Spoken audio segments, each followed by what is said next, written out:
We're getting buttoned up, ladies and gentlemen, because the Steelers taking on Denver later today. Bob Dvorak, of course, of the Pittsburgh Post-Gazette. We got the NFL Network on the big HD screen here at CBS World Headquarters in Greentree. And it's time to, before we talk football, talk about, you know how many times they'll say the game of football is like war? Far from it. But 25 years ago, he was in a real war wearing this at Desert Storm. Yeah, it's the night desert parka, and 25 years ago today, the bombs started falling in instant thunder, and didn't know what the future was going to hold that day, that's for sure. You know, we've been talking a lot about the great legacy of Dr. Martin Luther King, and I was talking earlier today about some of the athletes who partnered up with him, people like the great Jim Brown and actors like Harry Belafonte. But late in his amazing life, he talked about beyond Vietnam, and he was against the Vietnam War. And let's talk about that, being that we're talking about the military and athletes and the legacy of Martin Luther King in that very difficult time in our country's history. Boy, it sure was. I had a brother in that war. He got shot up.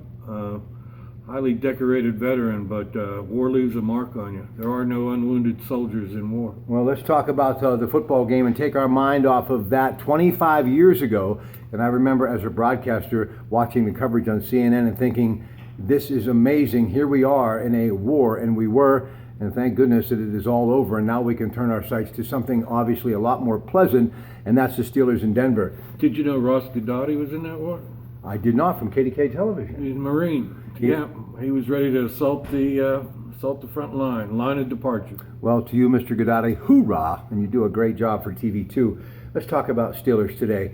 7.5 is what they're getting at this point, according to this amazing paper, the Post-Gazette. Do they have enough left in the tank? Boy, I can't remember a game. There's so many question marks, missing so many key players, and don't know what Ben has left in the wing. And on the other side, Peyton Manning, what's he have? This is going to be his first start since November. So a lot of question marks going into this game today. All right, let me ask you, by the way, Carolina, Seattle coming up as we speak, and you're going to be able to watch it on television, but also hear it on News Radio 1020 KDKA, because Westwood One Radio is going to have that. Who do you like in that one? Got to like Carolina. They're giving 2.5 right now. I do like Carolina in that game. I mean, Seattle's a dangerous team. There's no question. But I kind of think it's Carolina's year in that conference. And Marshawn Lynch is going to start today, so that may give them a bit of an advantage as far as the running game. But I just think Cam Newton's too difficult to stop, and Ron Rivera is having a great year with Carolina.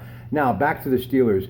I still think Martavis Bryant has the ability that a lot of people would be happy to have as their number one receiver. And he, like Antonio Brown and many other players, even Ben Roethlisberger in his career, they get that opportunity, that stage to really, see if they can make it or break it. This could be the stage, the opportunity for Martavis Bryant today, and I think he can do it. Well, that's what we're going to find out when they kick it off. Now, you're playing on the road against the number one defense in the NFL. Tough assignment, but boy, don't ever count out the Steelers. The wounded animal is the most dangerous. All right, ladies and gentlemen, coming up, of course, it will be the Steelers and the Denver Broncos. 4:40, of course, the coverage, KDK TV2 locally, and from CBS Television, Jim Nance and Phil Simms with the play-by-play.